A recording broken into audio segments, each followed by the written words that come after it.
Start to the South American Championships, and a real buzz in the stadium, as you would expect, because it's the host nation Chile who will kick off against Venezuela, very much the rabbits, I suppose, of this championship. There are 10 countries competing. Neither of these has ever won, and here is the Chile lineup announced just a few moments ago. 2 surprises in there because we hadn't been given a side earlier, and 17 Paragues and 2 Espinosa have been called in by Arturo Salah, the coach. It's a real mixture of youth and experience. The experience with the likes of Hugo Rubio in there. And here is the Venezuela lineup, chosen by their new coach, Victor Pignanelli, who is from Uruguay. He sounds very Italian, doesn't he? And Maldonado, wearing number 10, is their starter watch. He scored all 4 goals of Venezuela's in the Copa America 2 years ago. Don Howe is with me. I remember Maldonado. I don't know if you do, Don. No, I don't. Well, he was the one Venezuelan player, really, who covered himself in glory in those championships. But let's have a look at the record of these 2 sides over the years. Chile against Venezuela in the Copa America. Chile have never lost to Venezuela. And indeed, when you look at Venezuela's record, it's pretty desperate, isn't it? Just 1 win in 23 matches. That was against Bolivia. And look at that concession. 80 goals conceded. That's almost 4 a match. Chile, on the other hand, have never won the Copa America, but they have won 33 matches. They've reached 3 finals and they've lost a lot. But one wonders whether now, in their own country, and with that incentive of Colo-Colo's victory in the Libertadores Cup, whether this might just be their year. Well, apparently there has been some real pandemonium in the stadium, and there could be a slight delay in the kick-off. Well, you expect pandemonium in South America, as Phil Meissen indicated in our opening. Anything can happen here. There is going to be a moment's silence at the beginning here, which is for those fans who died recently in the wake of a notable football victory in the country. But it is really sad that such a joyous occasion should be marred by such tragedy afterwards. There were 10 people killed and 100 people injured in the aftermath of Colo-Colo's success. But now the referee has indicated that the Copa America can get underway, and I'll pose that question to you again, Don. Chile, by the way, are playing in the red shirts and the blue shorts. Venezuela all in white, and that looks as though it might well be the first free kick awarded in about 2 seconds flat. Is this going to be Chile's year, Don, in their own country? Well, obviously, that home advantage is in any kind of big competition, whether it's the World Cup, whether it's the European Nations Cup, and obviously the South American Cup. The home advantage is always, it plays a big part. And I think last time the World Cup was in Chile, they got close to it. I think they got to the semi-final. That was going back quite a while. And they've got a good side now. I mean, they did very well over in Dublin. They did. They drew 1-1 there recently, and they've had quite a good build-up. They've had 7 matches in the build-up to these South American Championships. They've lost just 2 of those, 1 to Ecuador, 1 to Uruguay. But their form recently has been good, and that is often reflected by club performances. Yeah. And if a club of theirs is good enough to win the Libertadores Cup, this national team can't be bad either. That's right. Obviously, I think that they'll be going for an early goal, John. I mean, that's the thing that they'll try and get. I mean, Venezuela haven't got a very good record anyway, and they will, being at home, they'll put the pressure on the Venezuelans. They'll keep them penned in their own half as much as they can, hoping they can get an early goal and then really get going right into the match.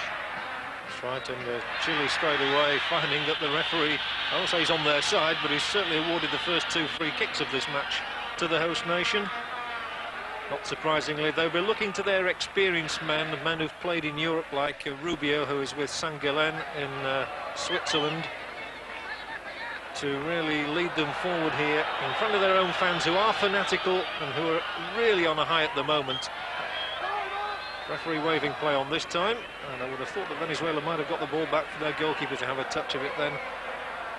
It's what all goalkeepers like early in a match. This is that man that we were talking about, Maldonado, little number 10 there, who scored the 4 goals that Venezuela procured in the last South American Championships. They haven't any other players that are particularly of note, and indeed they have 3 making their debuts here. That's rather a lot in one international match of this stature.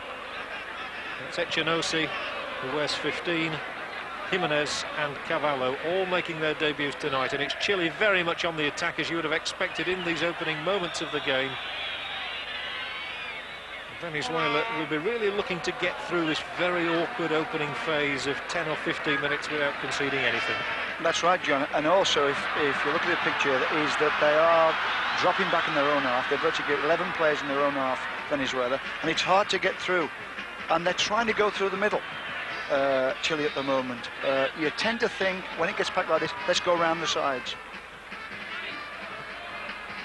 Obviously, Venezuela will just look to get things on the break. They hope that the Chilean players will kind of overindulge or push too many players forward, and then they'll come back on the break. They start at a colossal disadvantage because, believe it or not, they haven't played any international football since 1989. Yeah. They just haven't had any matches at all. It's not, of course, the #1 sport in their country, that's baseball. Yeah, well, there's a big kind of American influence in Venezuela. They've been on the north coast there. And also kind of a Caribbean flavour, if you like. I mean, you can. I remember, if you're in Trinidad, you can always look across to Venezuela. We're not in Trinidad right now, we're in Santiago, Chile. That's where these championships are being hosted. Good play here for Venezuela, mind you. That was Rivas. Of course, one's mind goes back to 1962 when Chile staged the World Cup finals, and more recently the World Youth Championships. Chile very much on the attack here, right on the edge of Venezuela's area, and they've got so many men back in defence. That was William Pacheco clearing it, and a good break out of defence too. What a pity he trod on the ball, otherwise that might have been quite a useful development for Venezuela. It really would lift them enormously if they could get the first goal. But here come Chile again, the ball laid back by Zamorano. First, a little bit of width there, John, for the Chileans, and they obviously it's turned them a corner. But it looked dangerous. It looked as though they're going to get into a good crossing situation. The onus very much on Chile in front of their own fans. Everybody expects them to win, and they need to win. They go off to Peru to play Peru after this one. Good supporters bouncing up and down in the background. I wonder if they can see anything. The corner kick will be taken for Chile. And flicked on at the near post. It sounds as though the whistle has gone. It has indeed. And the free kick already awarded. A little bit of pushing and shoving in the box, but that was a typical English First Division corner, John. It was played into the near post. There was a flick there, but it looked as though the players going in to get on the end of the flick were pushing and shoving. Spoiled a good chance. So Venezuela coming through unscathed so far. They are one of 4 of the nations competing here who have never won the South American Championships. The winners over the years: Argentina on 9 occasions, Uruguay 9 times as well, Brazil surprisingly only 4, Peru twice, Paraguay twice, and Bolivia once. But Chile, Venezuela, Colombia and Ecuador all here searching for their first ever Copa America. And once more, it's Chile on the attack. The ball laid forward and inside that area, plenty of bodies in here, and this could be the first one. It's trickled an inch or 2 wide of that right-hand upright. Well, that shows the danger. Super midfield break by the number 8, John. Lovely little run and a nice angle ball, virtually just inside the box. He picks it up nicely and sets himself a chance up. He's done all the hard work. If he hits the target, it's a goal. Yeah, that was Contreras. Jorge Contreras, who played for 5 years in Spain in Las Palmas.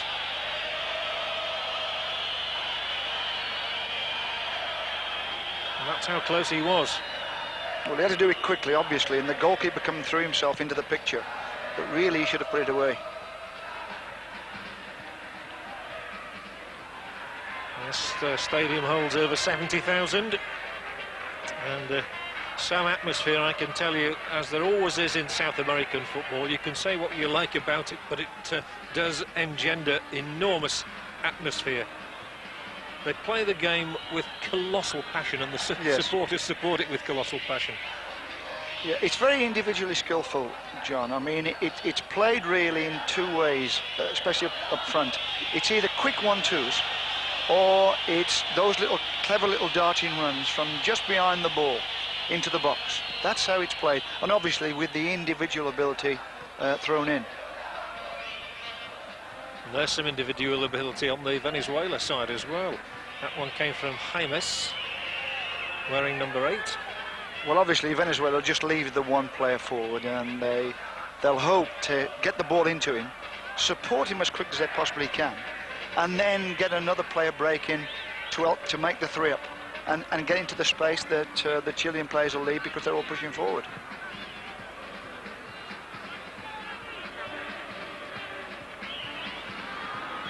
Ball going to be played back. Nice for Chile's goalkeeper, Patricio Toledo, to have a feel of the ball too. He's taken over from the controversial Roberto Rojas, of course, the man who was suspended for life after that incident in the match against Brazil when he feigned injury. Yet another example of things that happen in South American soccer. Venezuela making it difficult for Chile. They have had the one opportunity so far. Slow build-up being favoured here as the ball is laid forward. And then back again. And they'll take their time. That was Garrido switching it left. Even further left now, and a bit of space up there this time.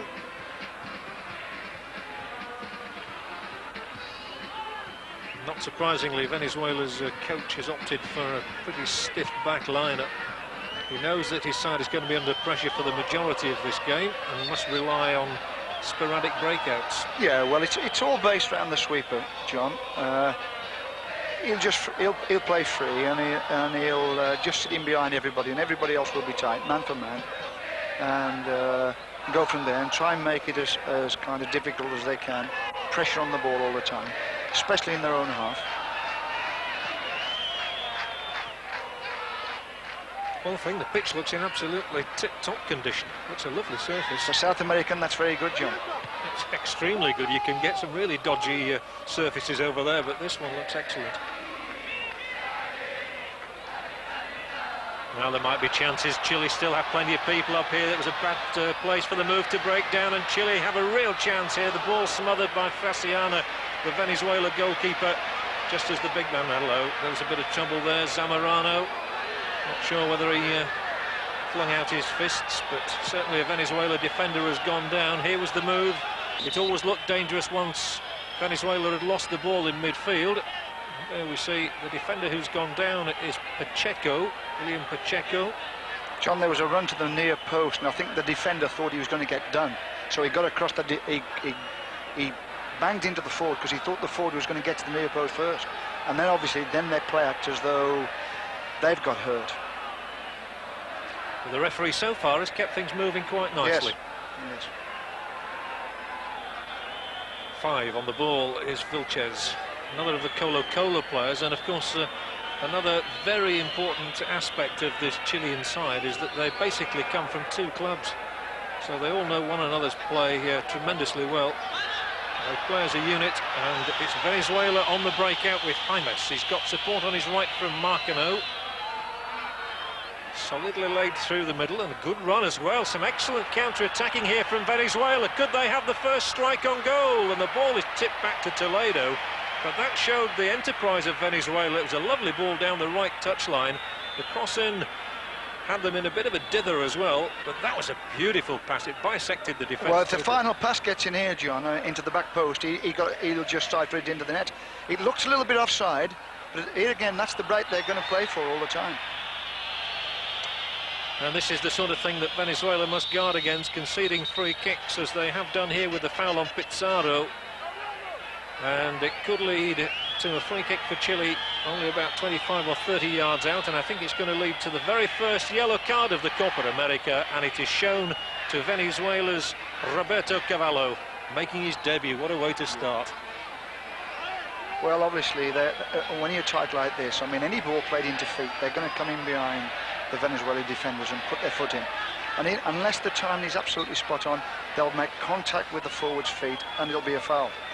And that's when all the crazy things that happen in these games can start to happen.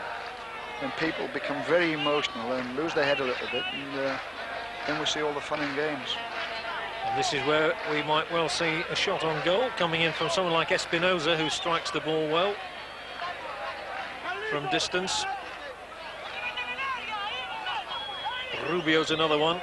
they have another player called Bassé de Chile who's not in the lineup tonight, and he hits it well too. It's a different ploy, however. It hasn't quite worked out as yet, but it's laid back in. Chances here, and a fine save by Fraciana from the header from Zamorano. Flinging himself to his left, made it look perhaps more spectacular than he might have needed to do. Nonetheless, he made the save, and that's the important factor. Interesting little free kick, played in and then pushed out wide again. When the ball came back in, there was a header from Zamorano, and a good stop. Well, the fellow who went over the ball really should have got the return. It was a nice ball played in, John, but the fellow who'd run over the ball initially should have got the return. The return was too heavy, and it went wide. But as it was, it worked out okay, because when the cross came in, the fellow who knocked it wide got on the end of it, and really could have scored. Like one of those bad golf shots, it turns out. Yes, that's right. Well, this pitch, I've commented on it before, looks as though it would be fit to put on. Excellent condition here in Santiago. And as we told you, a number of matches being played in different centres around Chile. And the breakout once more on, because Chile lost possession in a bad place, midfield and outside their own half. But they come away again, this time with Pizarro. He's trying to get his man moving away down that left-hand side. That man being Rubio, and here's the low cross, easily cut out this time by Macano.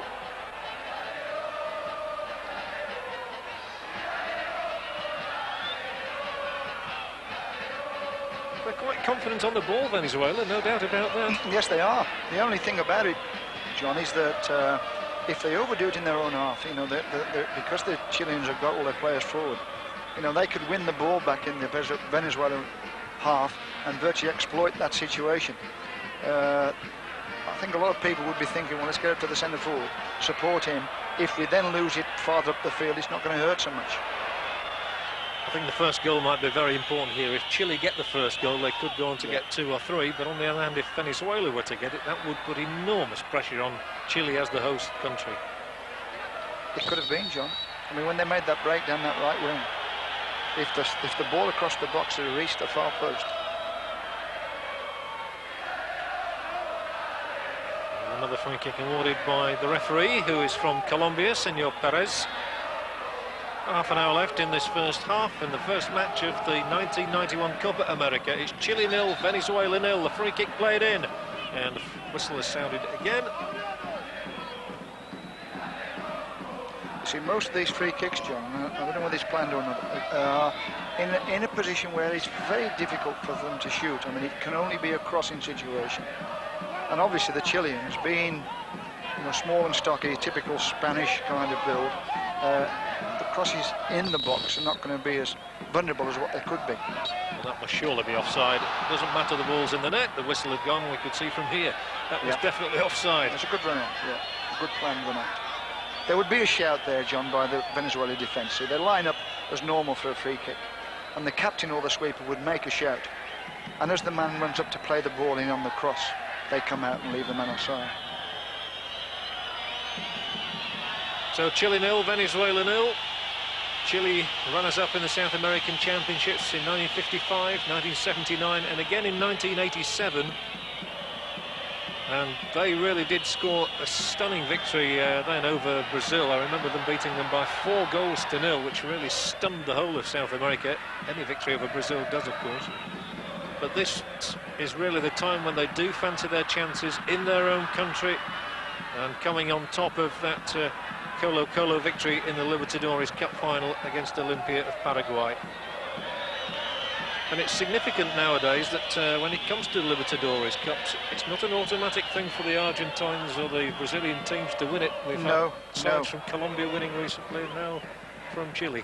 Yeah, and the Uruguayans as well. I mean, it has got now that at club level, I suppose, like it is the rest of the world, you know, there's a good quality there. Ooh, that was a pretty bad challenge. There is the coach off his feet. Torres Sala, only 41, yes, and therefore brings fresh ideas to the job.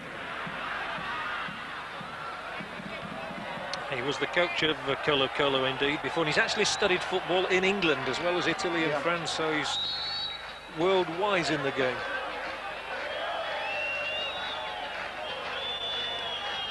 I think it's got, John, because of obviously the satellites and television, and coaches prepared now to travel around the world to look at all the types of football, the way other people approach football. It is now they're becoming very good. That was a delightful bit of football there. Excellent work by Garrido. Chile still very much in the ascendancy, but they will have to beware these lightning breakouts by Venezuela. There could well be one on here as well. This time, no, and it's that man again, Garrido. A lot of white shirts around when it mattered. And so the breakout is led for Venezuela here. And he's all on left foot, but well, to pretty good effect by Cavallo and supported by Rivas. He looks a good player, John Cavallo. I mean, he intercepted the ball kind of midway in his own half, ran with it to the edge of the box, and got a good shot in. He looks as though he can play. And he's not intimidated by the occasion, obviously. Chile begin again from midfield. Swung out left, it's not going to reach the intended mark.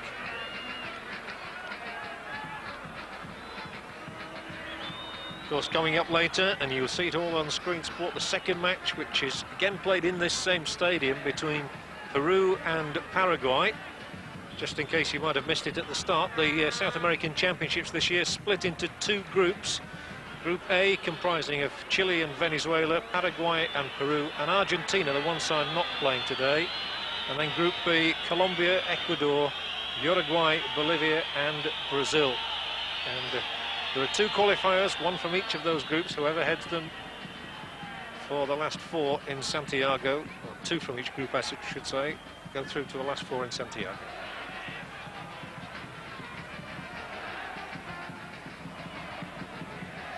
Some strange reason, although there are 45,000 people inside the stadium, there are a lot more still arriving, police cordoning off the area. So a lot of people mustn't have been reading the Santiago Times today. They don't know what time the match kicked off. It sounds like English football at times. I mean, we did that last year. I mean, and I think it's rightly so. I mean, these days with traffic jams and such, if people can't arrive, put the kick-off back 15 minutes, put it back half an hour. The players don't like it, but it's better that than any trouble. It gives people know that that they're going to see the game. And they're not going to panic. Chile 0, Venezuela 0 here in Santiago. And Chile in the red shirts and the blue shorts dominating the game, but unable to find a way through, and a little bit wary at the moment of whenever Venezuela break. They look quite menacing. Funnily enough, Venezuela's attack wasn't too bad 2 years ago. They scored 4 goals, but they let in an awful lot. They might let in one here now. There's the chance. Fine stop, what an excellent save it was. And Frassiani dives gratefully on the ball. The first opportunity really fell to Mendoza coming down this right-hand side. And there was one excellent stop in there. Just runs away from Mendoza. He looks as though he's got a chance to get the ball, and then it runs away from him. But he has the sense to get all of it and drag it back towards the penalty spot. A midfield player comes in and the keeper comes out and charges it down. It was a good save. And also, they've got about 3 or 4 players back on the goal line anyway. It was from Espinosa. He's made another fine stop too. So Frassiani immediately covering himself in glory. He's not a young goalkeeper, this one, Don. He's 30 years of age, but he's winning only his second cap. Apparently he's really come good after about 8 years in the game. That was another good save because he did it coming out. I mean, he was on his way out when he had to make his leap. But it was Contreras who made that little run into the box again to get himself free, coming from behind the ball, and he got a good shot on it this time. And the second yellow card produced, this time it's for Jose Jimenez from Portuguesa, another making his international debut. So the two bookings, Cavallo and Jimenez, both on the Venezuela side, and both players making their debut. Corner kick for Chile then, driven in, near post, plan move, goal for Chile. The first goal of the Copa America has been scored for Chile by Vilches. Well, a near post one again, John, a typical kind of first division goal, English goal. Flick on the near post. The last time they did it, they gave a silly foul away. But this time it worked out for them. So Chile make the breakthrough, and this really, it will be interesting to see now how Venezuela will cope in the light of this. Conceding the first goal, the corner taken, a planned move, and Vilches rifles it in low. Nothing Frassiani could do about that. Chile have the lead, And that is going to settle them no end. And there is the moment that Vilches will treasure for the rest of his life. One of Colo-Colo's players, and they've got so many in this Chilean lineup. They take the lead on 23 minutes with a goal from midfielder Eduardo Vilches. He did very well, John, because he was sitting on the goal line. As the cross came into the near post, he left the defenders on the goal line and pulled out towards the edge of the 6-yard box. And then he turned with his right foot and hooked it into the goal on the volley. It was a super goal. Not an easy skill, that.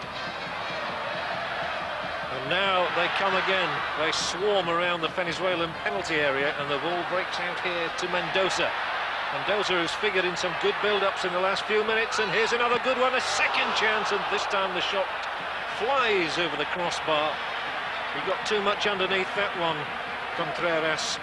But at the moment, Venezuela are being prized open, and anything might happen. They look in trouble, John, and what the Chileans are doing now, they're making these little runs from the centre of the box to the width of the box, and they're playing balls just outside the width of the box. Somebody gets onto it, and then he drags it across the face of the 6-yard box, and he's creating havoc. And they're looking particularly menacing down this right-hand side with these breaks by Mendoza and Contreras. And here they come again, and again it's down this right-hand side.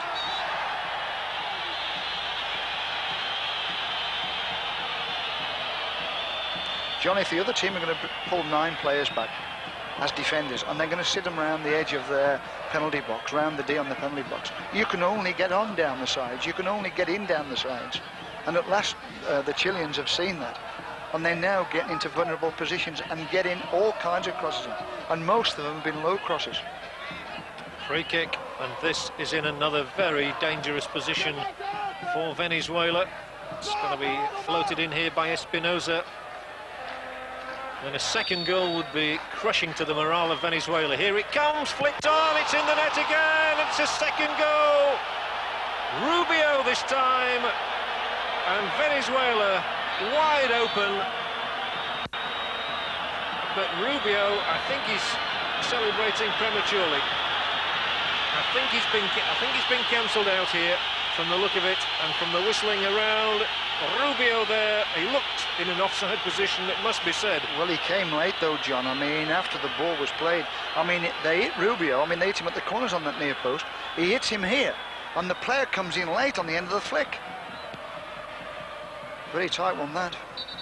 But given offside in the final analysis, so it was a premature celebration by Hugo Rubio. And that is salvation for Venezuela. 2 down at that stage, they'd have been out. They do, yes, that's right, John. And also they don't know how to defend that near post. Free kicks all corners. They come on the attack now. They attack better than they defend, I think. Oh, slightly unlucky there.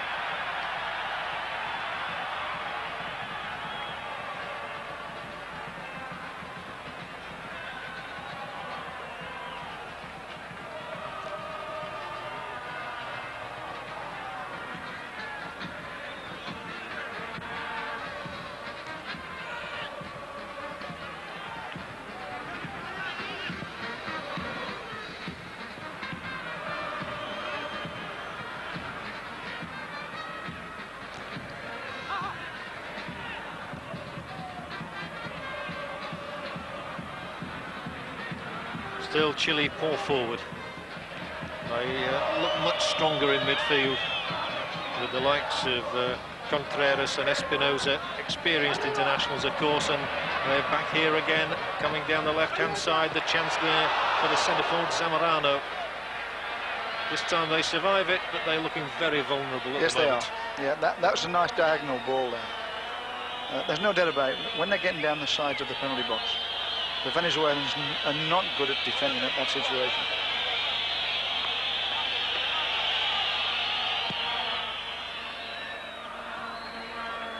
And Screen Sports coverage of the South American Championships brought to you in conjunction with Adidas and Lucozade.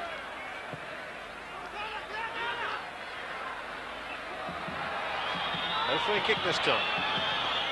Well, the referee was firm enough to rub out that goal when Chile thought they'd gone too clear. And I think he's done a pretty good job so far. His latest decision is to award a free kick to the home side. Jose Jimenez there, that was a few minutes ago. He got that yellow card. The second one, he's a 22-year-old making his debut. His club has only just avoided relegation this season as well, so he's had a pretty tough time of it in recent months. These the 28th official South American Championships, first contested back in 1917. The man down on the ground is Cesar Marcano, winning his third cap. The thing about the Chileans, John, is that they are keeping the pace of the game pretty high. I mean, now we've been going, what, nearly 20 minutes, over 20 minutes, and they haven't let up yet. You know, they're keeping the pressure on the Venezuelans. It's getting close to half an hour, in fact, Don, and they lead 1-0 to Chile. The goal scorer, Eduardo Vilches. It came at a perfect moment for Chile, really, after a lot of pressure. And the man down this time, again on the Venezuela side, is Maldonado. The one player in this Venezuela side who's had experience outside his own country, played in Brazil. He's in fact just returned to his own country there after a spell in Brazil. But they are very much the minnows of this championship. And defend like that. They are in possession. When they're on the ball, they look very comfortable as well. I mean, there's a lot of continental and South American players. Individually on the ball, they look okay. It's I don't know whether perhaps there's too much respect shown from the start. Well, they'll have to show a bit of respect again now, I'm afraid, in defence. It's Chile coming for a delightful little manoeuvre, that one. Nothing on the end of it as yet, as the ball is not threaded through on that occasion by Espinosa. They do transfer it quite quickly, and here is this man Maldonado. He's got good skill. Excellently got away from those two defenders there. Kept the move going, and free kick awarded for offside. But Maldonado showing a nice touch of skill. Yeah, I mean, he got out of a tight situation there. I mean, he was surrounded by about 3 or 4 red shirts, and he twisted and turned and came out of it free and got his pass away fine. Like I say, individually they look okay. It's just tactically they look as though they're frightened of the Chileans, and they're going back in their own half and saying, well, you know, you can have all the initiative. So them showing a little bit of initiative. And they're a goal down with 15 minutes to go, and there is their coach, the man from Uruguay. As they defend once more, enough white shirts around this time, however. Victor Pignanelli, the coach, as I was just referring to him there, of Venezuela, only just settled into the job. And it must be a great problem for him that they've played such little international football over the years. And, not much doubt about that. You were saying early on, John, that you thought that the name was Italian and that he could be an Italian, some Italian in his blood. There's nothing about. They are playing like an Italian team. They are defending in their own half. I mean, as you know, in English football, we like to defend early. We defend in their half. Now, what the Venezuelans doing, they're virtually, as soon as they lose the ball, all folding back in their own half and defending kind of from the halfway line to the edge of the box. Typical Italian. Here's another manoeuvre down the right-hand side, led by James, but the defender this time too strong for him, Garrido. A vastly experienced player, and you consider he's winning his 32nd cap, and Chile have the likes of Pizarro, who's won 38 caps, Rubio, who's won 24 in there. So Venezuela have only one player who's won a double-figured number of caps. That's Maldonado with 18. And their total number of caps doesn't amount to more than about 40. It's very difficult when, you know, there's no real kind of experience and that to go with the team and get them to really feel good about the way they're going to play and express themselves and not be afraid of the opponents. It's very, very difficult. Chile looking to win the ball back in midfield again. They lead by 1-0. And they have plenty of men up in this attack again. Played wide by Zamorano. Chances of a second goal maybe this time. It's coming out here. Still the move continues. Knocked away this time, however, by the cool defending of Echinausi. Yet another winning his first cap. Chileans have always had good football. Temperament has sometimes let them down. course, there's very strong British influence in Chilean football. It was started by sailors. Oh yeah, British sailors was football in Chile. and obviously with people like the Robledo brothers who played up at Newcastle. I mean, there is that kind of, like you say, the British influence. That's right, George and Ted Robledo. And indeed, of course, you only have to look at some of the names of the club sides over there. Everton and Rangers. Yeah, that's right. And the delightfully named O'Higgins. O'Higgins, yeah. Not quite sure who he was. Guess where he came from. Here's a free kick for Chile. The header on the mark. Comfortably into the arms of Fraciano. It sounds like a Yorkshire amateur club. O'Higgins, John. With an Irish president.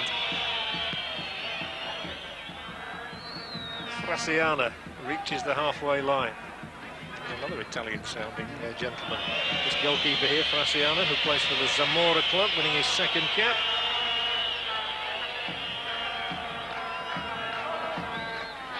Bowling the ball out for Jimenez, one of the two players already cautioned in this match. Chinozi, not a good ball this time. Picked out Paraguez, who was brought in at the last minute. I don't think Nelson Paraguez was expected to feature in Chile's first lineup at all.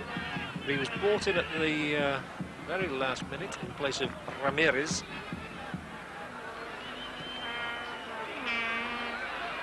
Generally, the half has gone the way Chile would have wanted it to go. They were just caught square once and could well have conceded the first goal in this game. As it is, they lead by 1-0.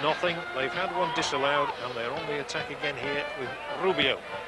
Well cut out this time. And I really think it was a vital moment in the match that when Rubio's goal was disallowed.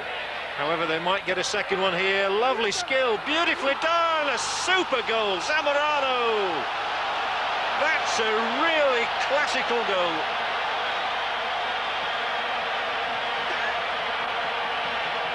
A move to tear the opposition apart. The flags are flying here. Chile have a 2-goal lead. It might well have been 3, but this is a beautiful goal. Look at the skill factor there, the chip to perfection. The header, thank you very much. Nothing Fraciano can do about that. And it's Chile 2, Venezuela 0, and I don't mind how many times I see this goal. It looks as good as ever every time. Down the side of the box, John. Same again. The ball's played in. What they do with the Chileans, they're very good at it. They get kind of midway in the Chilean half, and they play it into a front player, then they keep the run going. And they find the runner, and the runner's getting now. He's getting down the width of the pitch, and obviously he gets himself into a position to get across it. He did very well there. His composure on the cross was good because he got himself into a position. He checked and came back inside on his right foot, and then chipped it to the back post. I think that was the beauty about that goal, the composure of the cross. And Zamorano's finish, well, he plays for Seville in Spain, so they know all about him on Screen Sport, years of Spanish soccer. Zamorano, who scored in the recent 3-1 win over Ecuador, has got another goal here, a crippling blow to Venezuela. They're 2 down, and they're trying to come forward. And really, it's one of those matches where you feel, well, Chile could score any number in this game. Oh, yes, yeah. No, they've got them under pressure now. They've really got the... If they can keep this pace up, I mean, I'm very impressed with their fitness. And of course, with this competition format, it's based on league tables. Goal difference can be very, very important. Can they get a third one before half-time? Not with that sort of shot. But here again, it was runs from behind the ball, you see. And that runner who's coming from behind the ball, and he's going at the side of the box. He's either going to get free, or he's going to take defenders with him and leave holes for other players to come into, or even make space for the man on the ball, as he did then. They come looking for a third before half-time. 3-0 really would kill off Venezuela.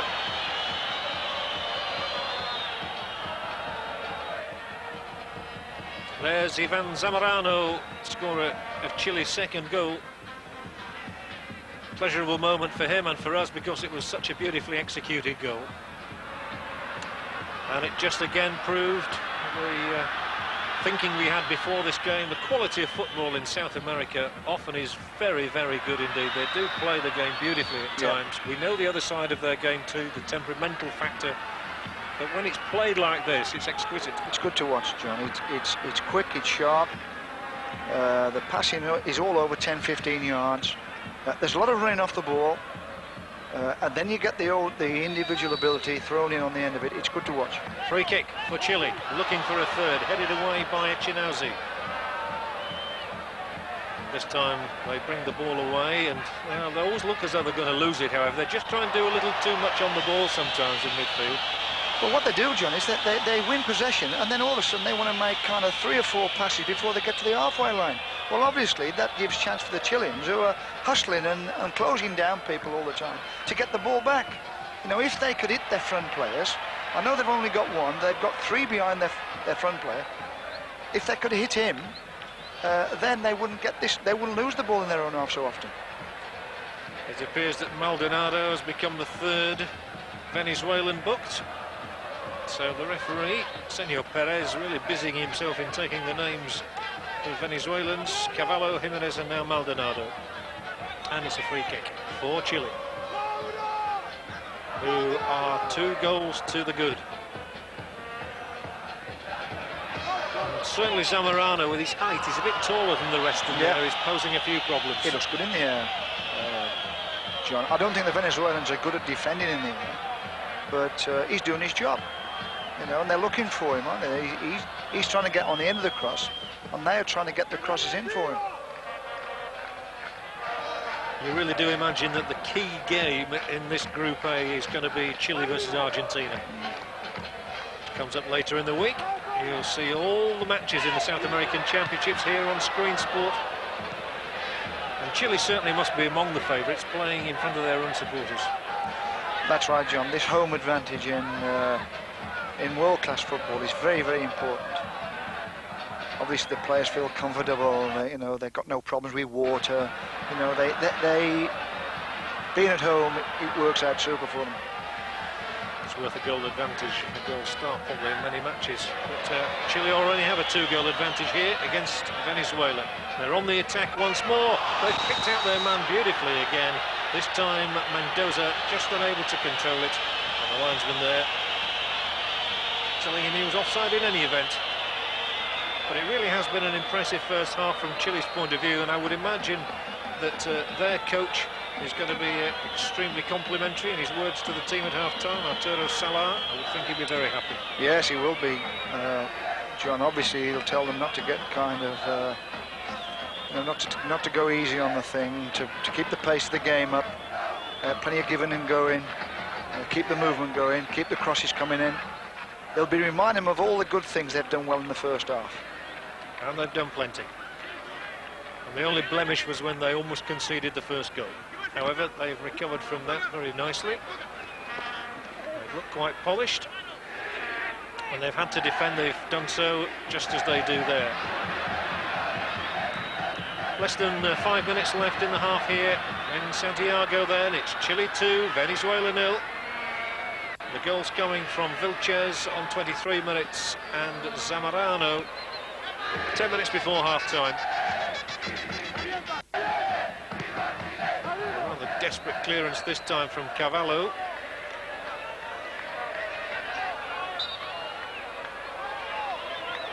Certainly a lot to look forward to in these South American Championships, as we were showing you at the start. Although Brazil don't have some of the great names, they do still have the likes of Neto and Taffarel, that very fine goalkeeper. Branco, who played in the World Cup last year, of course, as well in Italy.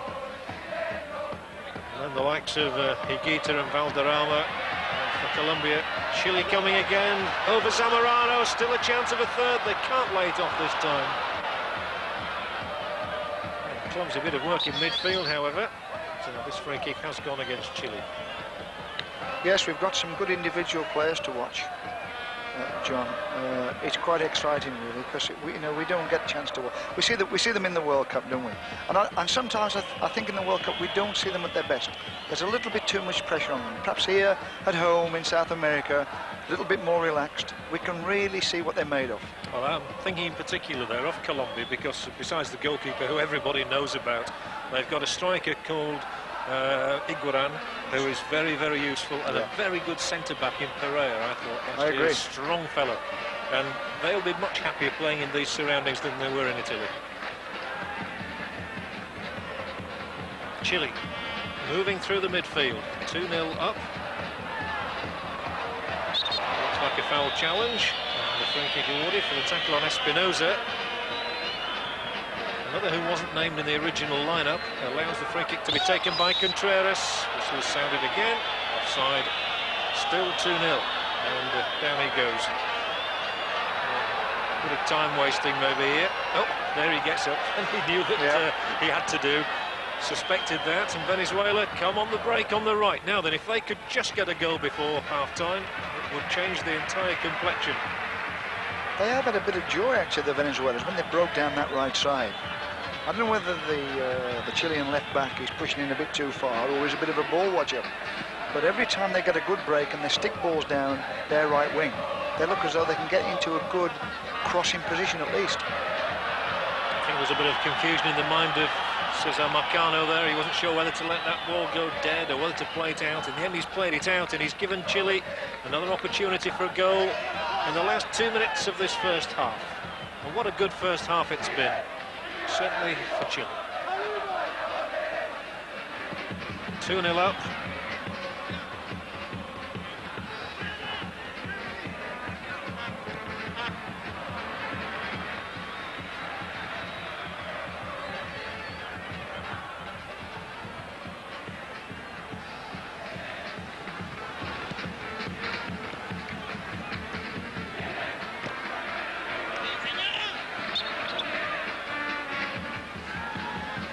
Kick given, taken sharply by Rivas. He had one very good run and shot earlier on, and now leaves it here for Maldonado. Maldonado tries to use his pace to get through, but he hasn't quite got enough of it.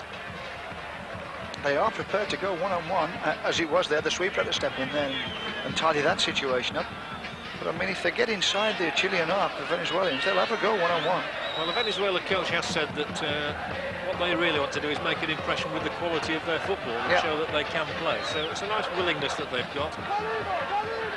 We're certainly coming up towards half-time here in Santiago, with Chile leading 2-0 against Venezuela in the opening match of the 91 Copa America. Ooh, he dallied on the ball and then played it back wide of his own goalkeeper. An extraordinary corner kick for Jaimes to concede there. He really panicked. That's the problem, John, you see. They've won the ball back, the player's gone out into midfield with the ball and he's going forward. Instead of playing the ball forward, he checks, he comes back, and now he's in trouble and he finishes up with a silly back pass. And it really would be a tragedy if it led to a third corner. Taken once more. They've had good corner kicks so far of Chile. Chipped back in, blocked, and surely nothing will come of that now, and it looks as though Venezuela will get to the break without a further concession. They're 2 down, they've had 3 players booked, and of course that's something else that might feature later on. Yep. Number of players who stay on in these matches. Yeah, well, Johnny, you were saying that most of those players that got booked were all lads making their debut. And obviously they were they go out there, it's a big important game for them. They're a bit nervous. They think they've got to win every ball, they think they've got to win every tackle, and they go into situations they shouldn't go in. They have to go through it, John. I mean, this is where experience. You only get experience by doing it. Quick comment then, Don. I would think Chile very, very happy at half-time. Oh, yeah. I would think that, you know, it's a nice... I would think the crowd are pleased as well. Obviously, it's a very partisan crowd. They'll be pleased. They'll be going in, and the coach will remind them of all the good things and keep it going. Thanks very much, Don. So it's Chile 2, Venezuela 0 here. Goals from Vilches and Zamorano. Chile 2, Venezuela 0. We're back after the break. Welcome back. Chile 2, Venezuela 0 in the opening game of the Copa America here in Santiago. And really a dream start for the host nation. There's so much pressure on them, although everybody expects the host nation to do really well in their own country. If they don't get the right result first off, then they're under immense pressure. I agree, John. And obviously the crowd would be kind of... They get a little bit tense, they get caught up in it, and if, as it was, the goal came in the end of in the middle of the first half, but even they get it tight because they're expecting to get a goal in the first 10 minutes, and everybody there's a little bit of tension gets around the place, and players stop doing the simple things, You know, they try to force situations, and it can lead to the tenseness which comes in the side that you don't want. I mean, you want players to be relaxed, you want them to express themselves. But when the goal came, I think, as soon as the goal came, I think you could see one or two players were saying, okay, here we go now, and started to believe that they have got a chance of winning this tournament. Yet another of these short, inexplicable hold-ups that we get in South America. There's one at the start, and we have another one at the start of the second half. That's just because Venezuela don't want to come out. It's a similar situation to a cup tie between, say, a first division side at home to a third division side here, isn't it? And if the third division side puts on pressure for the first 20 minutes and the home side doesn't get a goal, then the crowd gets a little bit anxious and frustrated. If that Venezuela goal, if he'd have delivered that final ball across the 6-yard box and they'd have scored off that, it might have a completely different complexion on the game. This looks like a big psychological ploy to me on behalf of the Venezuelan coach. He's holding his side back. He's not letting them come out just yet. Yeah, I mean, I don't know what this is about, but knowing what here they come. Knowing what goes on in South America, time doesn't seem to be too important to them. Punctuality is way down on their list of priorities. The mañana attitude. Yeah. Anyway, here come Venezuela today. They've got a tough one because they've got Argentina after this. Now, what a start that is for them.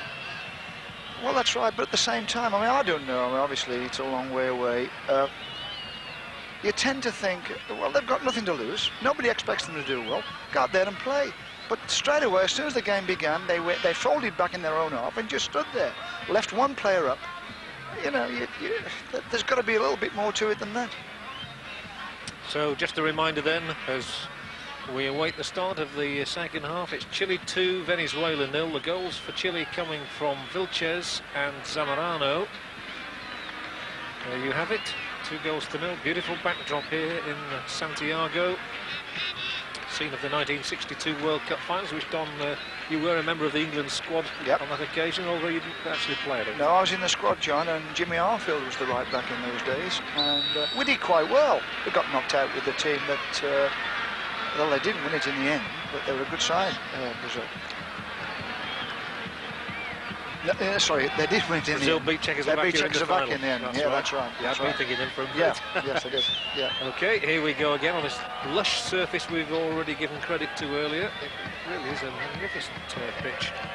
And if all the stadiums are as good as this one, then I think we're in for a very fine South American Championship.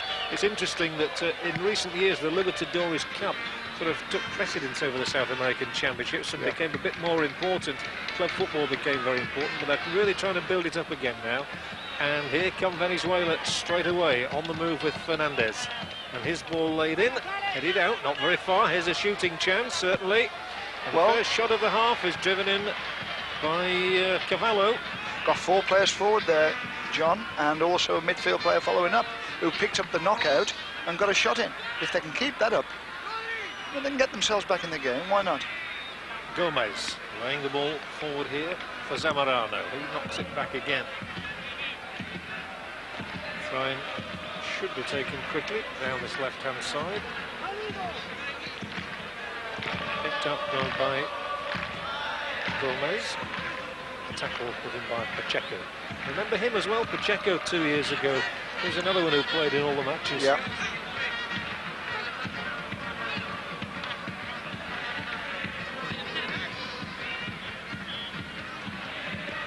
Forward this time. But that's a crunching tackle from behind, and already we've had 3 bookings, and I think this might be a 4th. They lead 4-0 on bookings anyway, and the latest one is Pacheco. Silly tackle. I mean, the fella on the ball was going virtually away from goal. He's going back towards his own half. Why he had to put his foot in the end, I don't know. So Cavallo, Jimenez, Maldonado, and now Pacheco, all cautioned by Senor Perez from Colombia, the referee. What they have been schooled at, John, is to, if they are going to give a foul away, to give it in a position that's not vulnerable. Like most of the fouls the Venezuelans have given away has been kind of a good 40 yards from goal, where there's no shot on. That's right. I think there's only been the one occasion which was that free kick which wasn't properly taken and yet still led to an effort on goal, which was about 25 yards out maybe. Throw-in taken for Chile again by Gomez. He seems to have seen more of the ball in this half already than he did in the first. It can go like that. And they play it right across the back. Chile, one of those countries who favoured the sweeper system for a good while. But it's Venezuela coming, looking and hunting down this right side, and an unfortunate stumble there. That could have been dangerous to Chilean hopes. And even now it's won back again by Pacheco. Surrounded by white shirts. It's laid forward. The darting little figure of Rubio coming after it. Hugo Rubio seems to have been a fixture in the Chilean side now for some time, winning his 25th cap here today. Zamorano, probably nobody to cross the ball to. Excellent work, however, and loud appeals to no avail. And I think the referee probably quite justified there. Well, he went off on a good dribble. You know, he did the first defender and got across him, got across his path. When the second defender came, he still wanted to go again. I thought that was the time he could have released it. He goes, he gets past that defender. He could have come in then. Yep. And he decides to do it again. Seemed to lose his footing a little. Yes. Balance. Still then Chile leading Venezuela by 2-0. We've got Paraguay versus Peru. It's a real double-header, isn't it, for the fans here? It's a marvellous start for them. 2 matches of quality. Plenty of World Cup memories of Paraguay and Peru as well. Peru, of course, the side that inflicted that defeat on Scotland in when the South Argentina. Americans, John, don't get too emotional, when they keep things kind of under control, it's good football to watch. Very entertaining, lovely little 1-2s, super little bits of individual skill. But they spoil it all when they all lose their heads. The all Latin temperament we talk about. And it's Chile coming forward in numbers again. Laid off by Garrido, I think it was. And now they come down the right.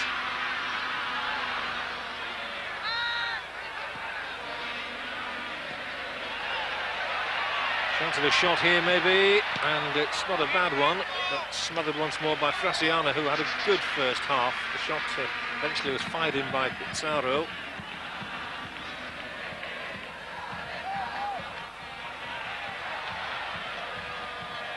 Just beginning to get the upper hand again in this half. Yeah, they're getting them closed down again, John. It's happening all over again, and they're going to get themselves in trouble, the Venezuelans.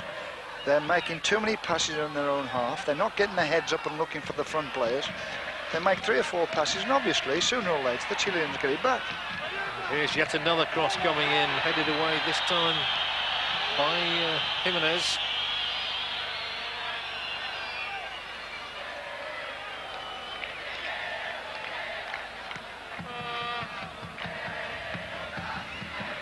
Espinosa. Again, it's just beginning to look a little bit ominous for Venezuela as he finds his man again, and good movement outside the edge of the Venezuela penalty area.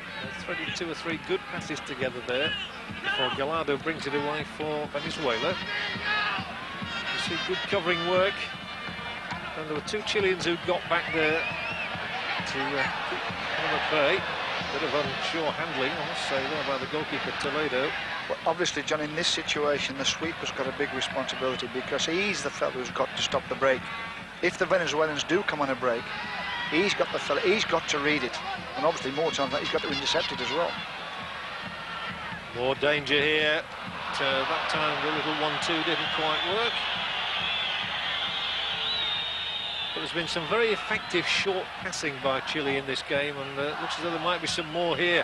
Dangerous ball to the far post just beyond Zamorano, who managed to keep it in play. However, they look as though they're going to be lining up for a shot at goal, and Venezuela just succeeding in getting enough bodies around. And now the breakout is led once more by Maldonado. Still Maldonado flies the ball left now on an unfortunate first touch from Rivas. Again, Maldonado, the one who looks most dangerous when he gets into Chilean territory. Rubio, little touch back, and it's a neat one as well. Again, it's Espinosa who comes onto it, and you really do get the feeling a third goal must accrue shortly if it carries on like this. They're super, the Chileans. They must have worked at this quite hard, of making runs from behind the ball. It's played into a front player, somebody who's ahead of the ball. He gets all of it, and then people start making runs from the back of him, and obviously he senses the right time just to slip them up the sides of the box. So it's still 2-0 for Chile. There have been ominous signs in this half from a Venezuelan point of view, but they well concede a few more. Just a reminder again that we have two groups here. This is a match in Group A, in which we have Chile, Venezuela, Paraguay, Peru and Argentina. Then in Group B, Colombia, Ecuador, Uruguay, Bolivia and Brazil. Two from each group qualify for the last four round-robin playoff in Santiago. And you can see all 26 matches here on Screen Sport. It's actually costing $1.8 million for Chile to stage this tournament, but they've done it before and they're known to be good hosts. Well, the World Cup in '62 was very successful. It was indeed, and here's more good work down that right touchline this time by Rubio. Free kick surely for that. It is. And I can see a Venezuelan getting sent off in this match, to be honest. Yeah. They go for balls they can't get. The ball's in defeat into a Chilean's feet, and they come from behind or they come up the side and they throw themselves in. And if the ball gets moved, the feet are still there, the ball's gone, and obviously they hit the feet. Espinosa will take the free kick. And they'll play it in longer this time. The goalkeeper got a punch to it. Pacheco nodding it up in the air.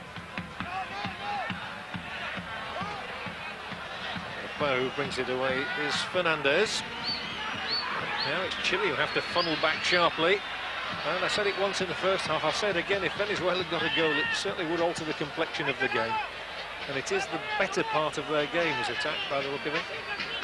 Rolled in field this time by Gallardo. And they're just unable to keep possession. That was a sloppy pass. No, it doesn't even look as though they know what to do when they get forward. In general, they come down this right side, as they did in the first half. They're not too bad. But anywhere else, it's nothing happening.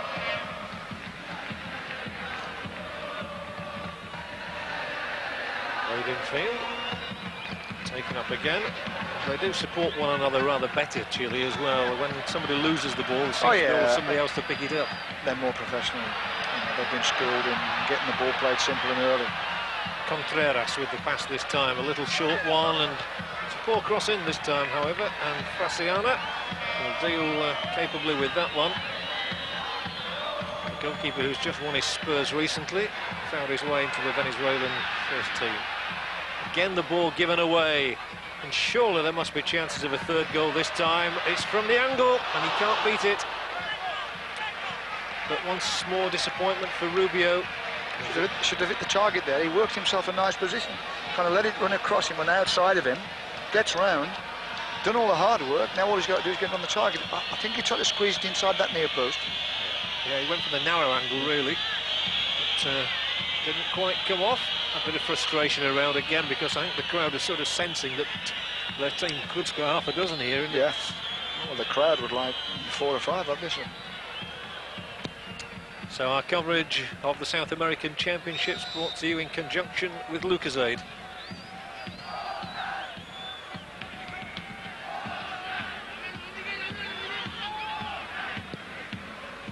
Venezuela 2-0 down. They've never won the South American Championships, and it would be a bold gambler indeed who would put money on them to win them this time. And a foolish one too, I think. Chile, on the other hand, might not be a bad bet. You obviously look to the likes of Brazil and Argentina and Uruguay, although a lot of the Uruguayans, of course, play in Europe these days, and the new coach has decided not to include them. So you've got to look at Brazil and Argentina as the two most likely. They've forced themselves a free kick here. I mean, the man on the ball really attacked the defenders, ran at them with the ball, forced a free kick just outside the box. I don't know whether they've got anybody in this side who can got a blockbuster of a shot or can bend the ball. First booking on the Chilean side as well. I think it was Gomez, and the substitutions have been made with Carlos Castro coming on in place of Gallardo. Can't honestly say that Gallardo has made a great impact in this match, so Carlos Castro is his replacement. Comes from the Teixeira club. One good thing, of course, is that these players are given specific numbers at the start of the championships and wear them all the way through.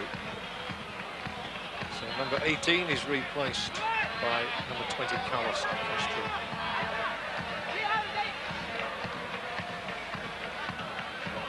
The man standing, or the two men standing over this free kick, Maldonado and Jaimez, and here is a good strike on goal, and the first real save that Toledo has had to make. Yeah, it was a good shot, John. I mean, and they got 3 players in on the keeper quickly.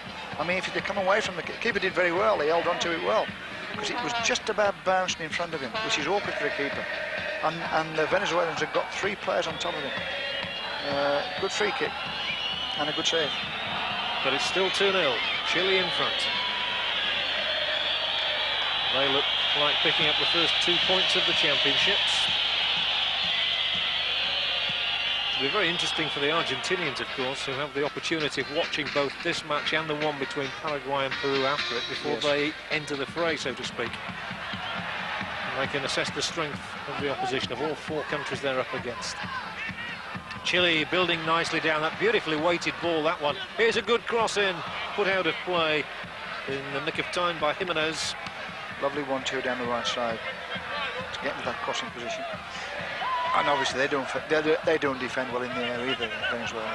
Let's see what they do at this near post. Of course, Venezuela, one of the few countries who've never qualified for the World Cup finals either, like Ecuador. Here's the corner kick. This time it doesn't work out. They do get man up there. The substitute headed it back towards his own goal, Castro. So no addition to the scoreline as yet in this second half, but it really is nearly all Chile. And Rubio has caused quite a few problems. They cause them again now. Looking now, that was pulled back a little bit too far. Once more, however, it's Chile on the ball, and you really can't imagine that they can't add to those 2 goals if they carry on dominating to such an extent. Yeah, the pressure will bring the goal, John. It has to do. I mean, 15 minutes gone in this second half in Santiago's National Stadium, and it's Chile 2, Venezuela 0. And those are the Chilean substitutes. And he's got quite a lot of experience on the bench as well as the coach to choose from. Arturo Salah. They look for a different option. Rubio tries to give them it.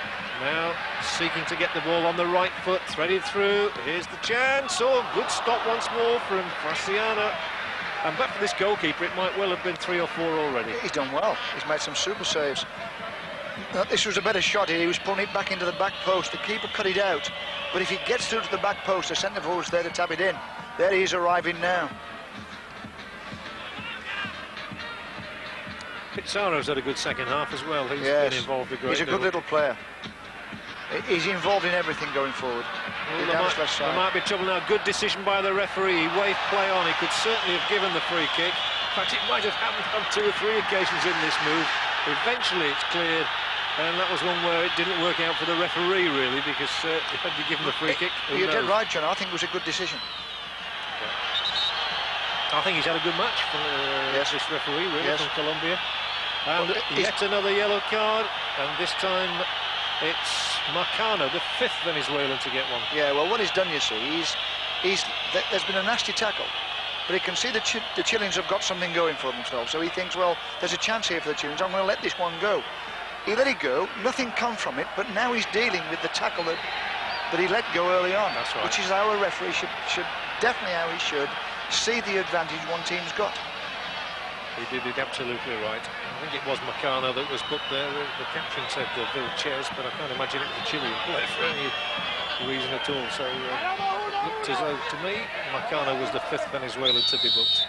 Corner kick for Chile, however. And Zamorano will get up there again. Oh, and it's tipped back once more, and they're really desperate straits, Venezuela, at the moment. And again, they give the ball away. Their passing game has just gone all to pieces. That has been non-existent, and if either Brazil or Argentina are particularly strong, you can see them really scoring a stack full of goals against them, Argentina being their next opponents. Brazil would only play them, of course, if they were to get through to the final. I don't think that's going to happen.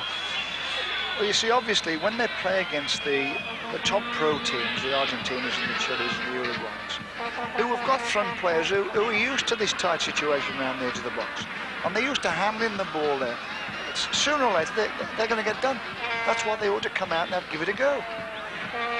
There was confirmation there of Marcano's booking, and confirmation given from the linesman there of the latest offside in the game. Strangely against the Venezuela. That must be a first. It's a peculiar situation, this, in football. I mean, having worked with players, is that even if the coach has said to them, go out there and express yourself and don't worry about the results, players themselves kind of look at the opponents and think, oh, that's so-and-so, and that, oh, I better not do that against him. And the players themselves get themselves in that situation. It's not always the coach. Right, because you often hear managers saying it's only about what we do and not what the opposition does, yes, really. That's right. But you can't always instill that in players. Venezuela trailing by 2-0 here in Santiago. Zamorano tackling for the ball, trying to win it twice, unsuccessfully on both occasions.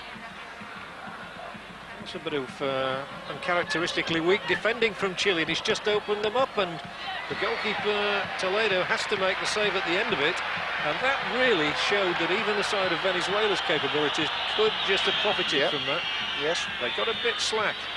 Got a nice left-footed shot here, a lot of power in the shot. The keeper's got well off his goal line, got outside the 6-yard box and made a good save. Cut the angle right down and got it on the second attempt. Gomez slips the pass in field, no free kick this time. Rather fortunately, Cavallo came away and was able to play that ball upfield, where it's taken on by Rivas. Tall, lanky sort of a player, not got a bad left foot either. But he's got a very good left foot, John. He's got a super left foot, and he can go past a player as well. When they're direct, when they win the ball and come direct, rather than try and make 2 or 3 passes, they look as though they can get in against the Chileans. Nice little knock forward. Here's a good chance. Pizarro's been dragged wide now. He did the first bit beautifully well. So he was just forced out wide. Gets the corner kick. Jaime Pizarro, one of the Chileans who English fans may well remember played at Wembley 2 years ago in the Rouse Cup. Yes. As indeed 2 or 3 of this side did. Contreras played there, so did Espinosa and Rubio. They all figured in that game at Wembley. And it's Chile's corner. They've scored from one corner already. Here's the shot. Well driven into. Fine effort from Espinosa. They've got a nice variety on the corners. I think they've realised now they're not going to get in on the near post. Obviously at half-time, the Venezuelan coach has done something about those near post corners. So now, I mean, that one was out towards the D. They've knocked the one earlier, they knocked to the back post. So they've got a nice variation on their corners. Here's that man we were talking about, Rivas on the left foot again. Maldonado rolls it inside, takes the return pass. Maldonado goes again. Lovely little build-up here from Venezuela.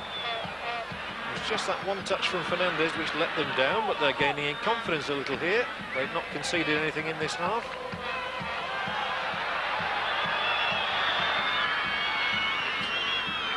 Chile coming once more with Pizarro. He's got Rubio wide. First of all, however, he brings in Contreras.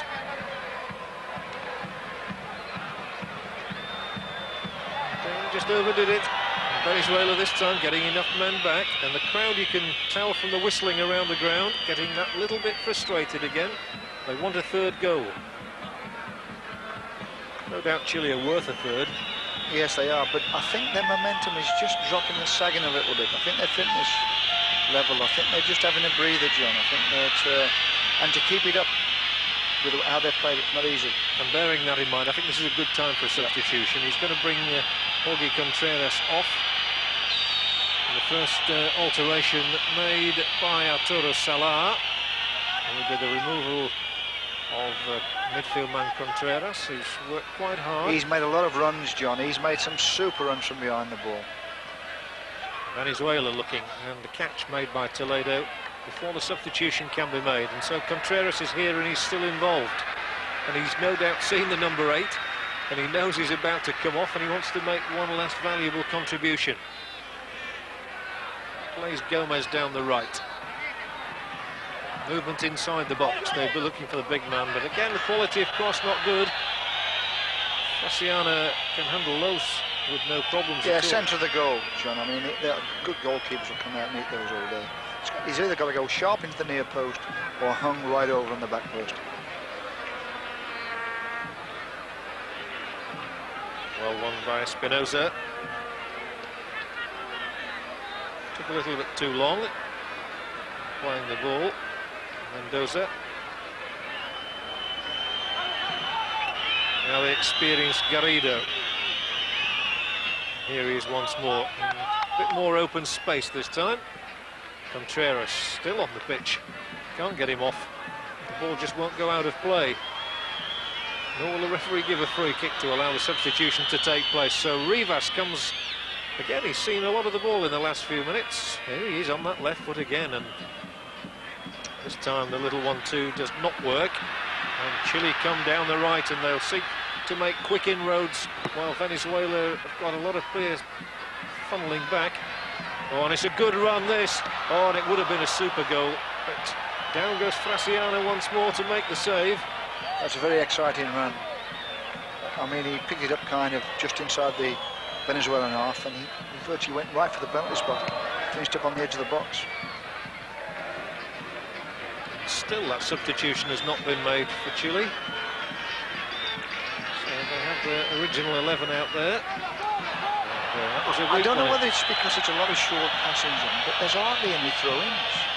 I mean, when you try and think back, how many throw-ins have you seen? And because they can't get the sub on there. See, the game needs stopping to get the sub on them, and normally we give a throw-in out in our football. Either that or a free kick. Yeah. There just has been nothing, has there? Here's a goal chance. Super save.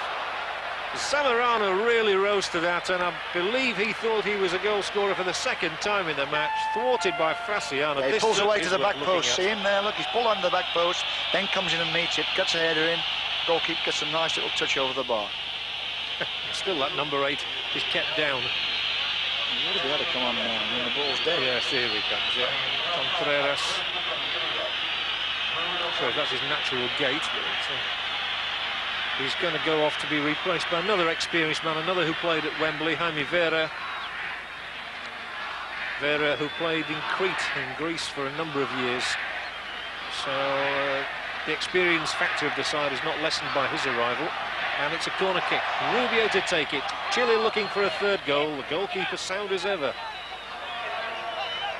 Frassiana has certainly guaranteed his place in the next match, I'm sure. Yeah, they've blocked off all those near post corners now. I mean, the coach has dealt with that at half time. And now that they're going more back post, the goalkeepers are back in the game and can deal with those corners. You can't see the overall result being affected, but we did mention earlier about goal difference being important. And Chile might not see it as too happy a result if it stays at only 2-0. It would be a good opening result. The crowd would like 5, obviously, but it doesn't work out that way. I mean, they have just lost the momentum at the moment. They're a little bit more ragged. That's where I think the subs come on. Give it a bit of a lift. Here they come now. They are buzzing a little bit on this move. Pizarro started it. Continued down the right here. There's plenty of movement over there. You see Espinosa making a run, and here he is now. The flag raised, however. It was a good run by Espinosa. You could see what was in the thinking. Just went that fraction too early. Yeah.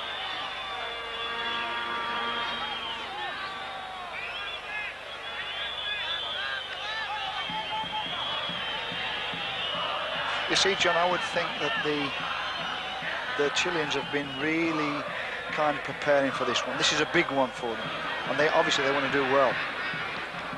Absolutely, they're under a bit of pressure here. I think the whistle has sounded. It certainly has.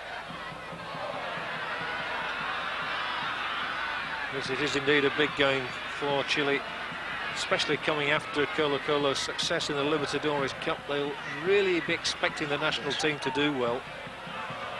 You get a feeling when somebody's on a high, and they're looking for the third now.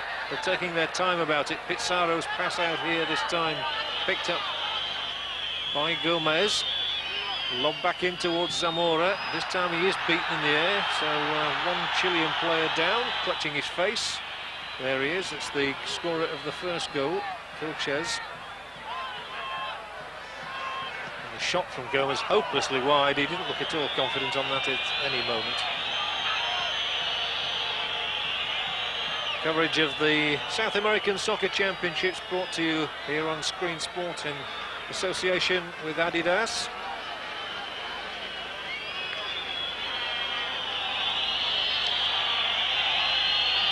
Possible, John, to control a game anyway for 90 minutes. You don't know who you play against.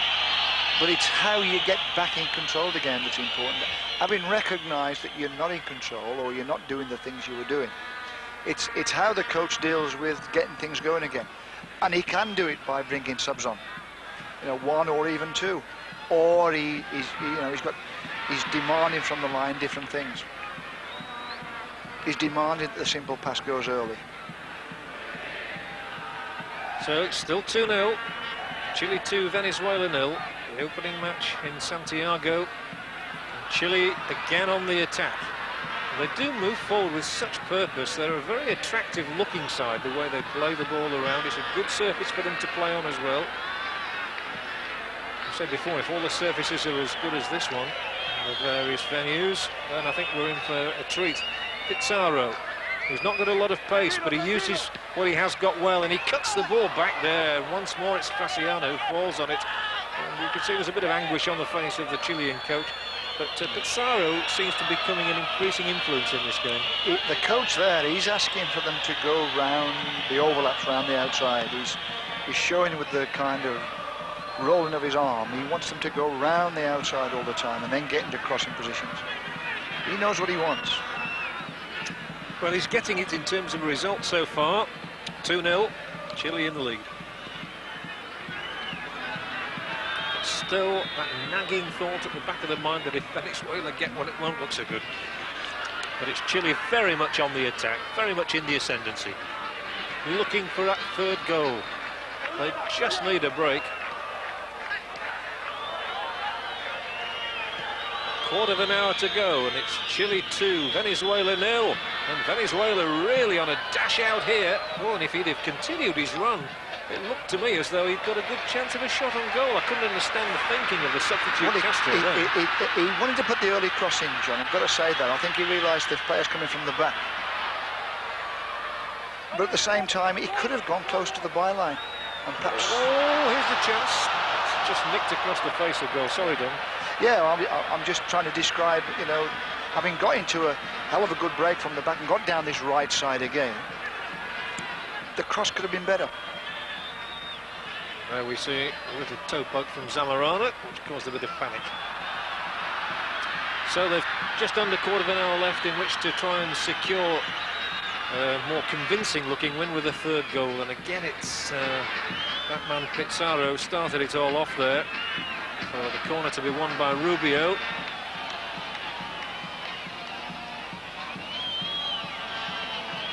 Seems to be going in phases at the moment. Quick little burst, and then it slows down. And now the corner taken. Chile looking for a third. Shot bravely headed out. I think it was Pacheco who got in the way of it. Unfortunately for him, it went straight to his own man, Rivas.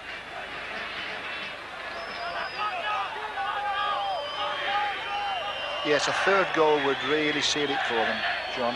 That's what they need. I mean, like you say, 2 goals, Venezuelan score, that lifts them. Who knows, you know, there's a bit of pressure put on the back. People start panicking. A third goal, it just settles people down. It just settles players down. And also Chile would go off to their second game against Peru much happier with a 3-0 behind them than a 2-1. Or even a 2-0. Which is what it is right now.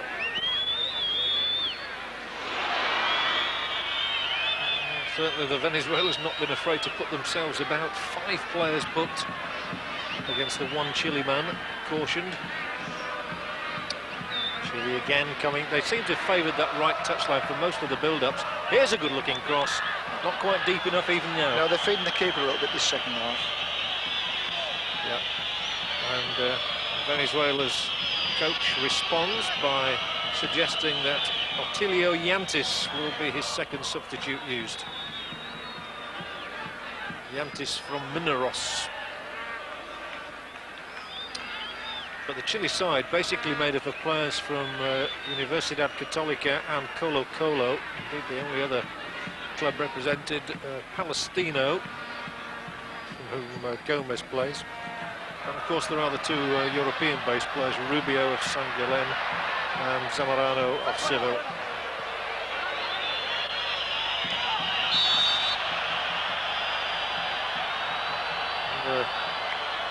Just gone off the boil a little bit in the last few minutes. That was certainly weird defending. Yes. Very weird indeed, and Pizarro takes a corner that really shouldn't have been conceded at all. And he's already taken it, and I think he's going to get a second chance to cross the ball in, almost in slow motion. Clutched by Fraciano. As Venezuela think of that second substitution. And I would think that they'd be quite, well, content is probably the wrong word, but certainly much happier to lose 2-0, having lost 2 and had a goal disallowed in the first half an hour. Yeah. Well, I mean, if you can be happy with losing, which obviously is very difficult, I suppose they can go away and think, well, we've played the team that are at home, who I suppose are one of the favourites to win this competition. That doesn't lead us too badly into the next. Nobody expects them to win anyway. And with what they've got playing against the home team, playing against Chile, they might go into the second game thinking, well, that ain't too bad. That's right, they might fancy the chances against the Paraguay or Peru. But here come Chile, still on the lookout for that third. With Pizarro. Playing the ball wide here for Rubio, well covered by Pacheco. There's that substitute, Yantis, and the player who he will replace will be Udamaro Fernandez. So Yantis comes on, the second substitute used by Venezuela. Fernandez off and Yantis on. Yantis, one of the more experienced players. Perhaps a surprise he didn't start the game. Bit of puffing and blowing there.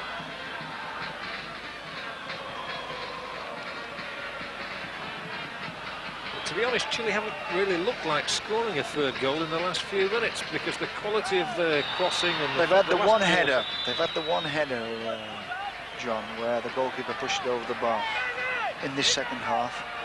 I can't think of another one where you thought, well, that could have been a goal. No, the rest has been very ordinary. They're not making the positions in the box. There's no movement in the box. No crosses are coming in. Nobody's dashing into the near post. Nobody's pulling away to the back post. There's no positions in the box. Yet I'm sure it's not that they've settled for 2-0 because they want more than that. They want a more emphatic victory. They look to get it here. Laid off once more. Oh, and Nisma surely with the third. What a miss. What a desperately bad miss that is by Rubio. Well, 9 out of 10 you'd have backed him. They tried to play offside. The one defender didn't come out and left 2 players in the box. Well, there's no doubt about it. It's a little toe poke, isn't it? And I think he had a lot more time than what he knew. Should have started just inside that far post. Yeah, he's got it between fullback and goalkeeper, wide, and I think even he looked at the referee to say, wasn't I offside? I think he wanted to be after he'd missed it. The referee was in a super position to judge that one. He's done well. Yeah. And it's still 2-0. 8 minutes left, but Hugo Rubio really should have made it a very convincing 3-0 rather than the 2-0 you see there. I think if that one had gone in, John, I think the trainer would have emptied the bucket and the coach would have put his cigarettes away and everybody would have been quite satisfied. Back to the hotel, everybody having a nice little drink. They're on their way to the next one. Yeah. Very, very happy indeed. He's got a spread for another 5 minutes. Here's a chance. Oh, side netting.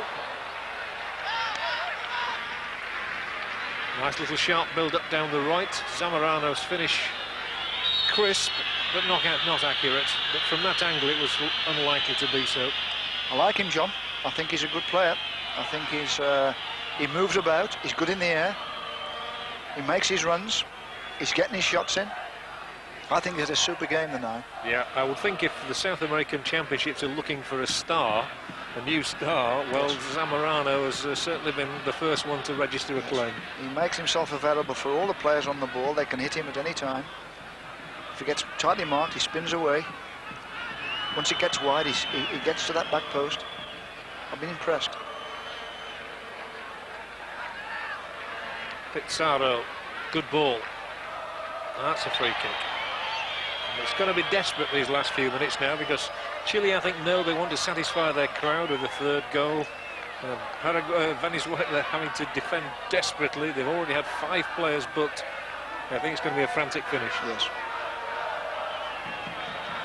Well, this is the time, really. If Chile kind of can keep their cool and do the right things, they could get that third goal. They certainly could, and they have a free kick here, and they've sent a lot of people up. And the big man, Zamorano, is the one to watch out for to try and get on the end of this. Free kick is coming in from Espinosa. 4-man wall formed in front of him. And they've had some good variety on the free kicks. What can they do with this one? They've got plenty of men in there. Here's the chance, and a man gets in the way. A blocking tackle made. It was a good block by the 4. He got to the striker quite quickly and hit his thigh, went over the bar. Yes, I think it was Jimenez, and I think his coach will be quite pleased with Jimenez. He's done extremely well. You were right, it was the 4. And on his debut, besides being booked early on, he's done really well. Corner to be taken here by Jaime Vera, the substitute for Chile.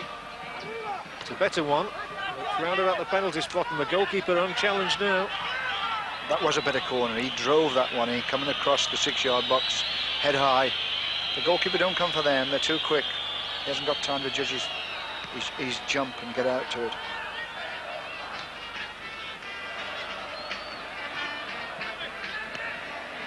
Nicely done.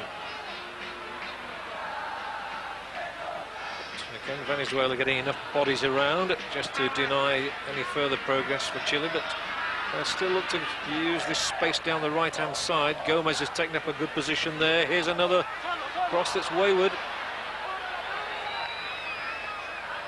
Brought away by the substitute, Castro. Actually, the cross was quite a good cross, John. I think they didn't get players into the back post. Centre forward went to the near post. Zamorano, he went off to the near post, and nobody come round the back of the defenders to get into the back post. So they leave it to Espinosa once more. Flick through to Rubio. No free kick given. And Fasciana, I think, will be quite pleased and relieved to hear the final whistle. He's had a busy old night. Busy start to the championship, but I would say he's covered himself in glory. Oh, really. yes. Made some good saves. Handled the ball well.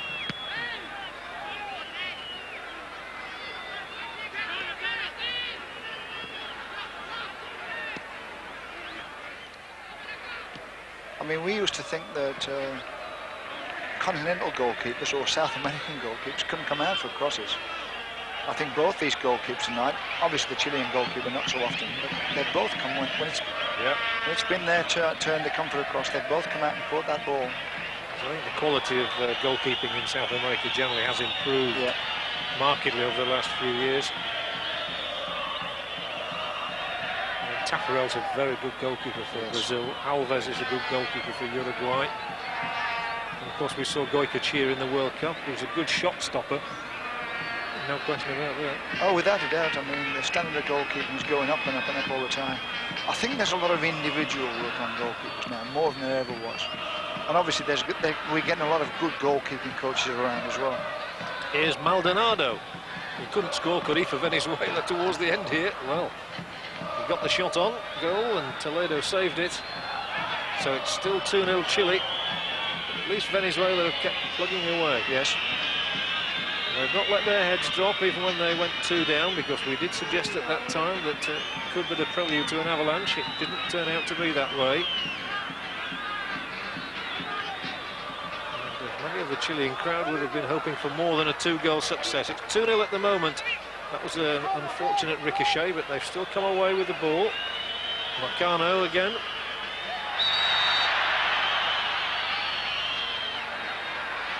First time we've seen a little bit of Latin temperament there. Actually, yeah, I mean, the two sides haven't been too bad tonight. I mean, I think there's been 5 bookings, but you wouldn't say that it's been a dirty game or that there's been tackles that you'd say, well, you know, in general it's been where people have put their foot in, the ball's been moved, and I think we've got a red card here though, and I think it's because of a second bookable offence.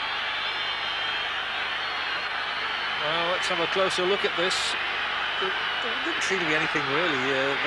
Just a bit of argy-bargy going on between the two sets of players. And there is a Chilean player walking off. It's Chile who have actually lost. It looks a bit like Pizarro, actually. But we might be able to see that in a moment as the free kick comes in. Venezuela have to keep their composure. Chile might get a third goal. It's still 2-0, however.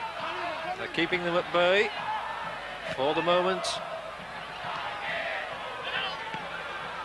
And we'll try and have a look at that incident again in just a moment. It really seemed to be a red card out of nothing.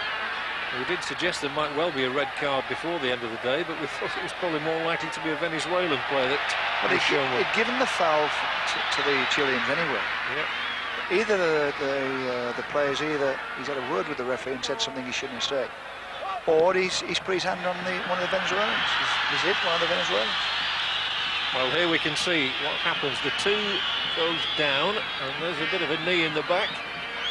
Free kick has already been awarded. He kicks the ball away. Then he grabs it. It's Espinosa who grabbed the ball. Mendoza, the other player involved. And after that, there was a red card shown, and nothing else happened. So I think that was a very, very paltry offence. Didn't see much in that, John. We couldn't see much.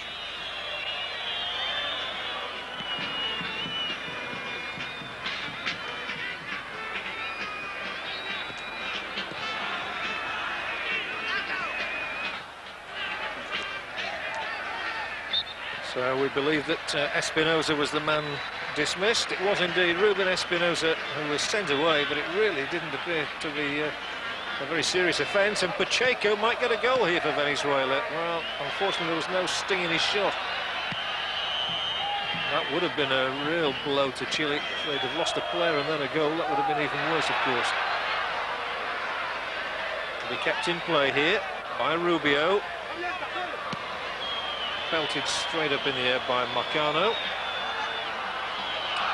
And we're in the last 30 seconds of normal time in Santiago, with Chile looking as though they're going to start their South American Championship campaign with a comfortable victory over Venezuela, if not as emphatic as they would have liked, unless they can get a third here. No, again, not a penetrating enough cross, cut out by Frasiana.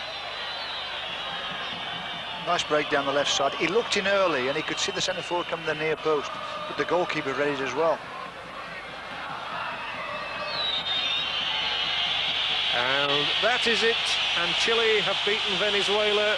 They register the first points, the first goals of the South American Championships. They've won by 2-0 here.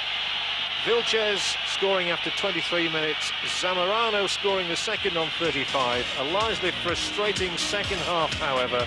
Even so, Chile will be pleased that they've got the first points of the championship. 2-0 it is. Come back after the break. Welcome back. Both Paraguay and Peru begin the 19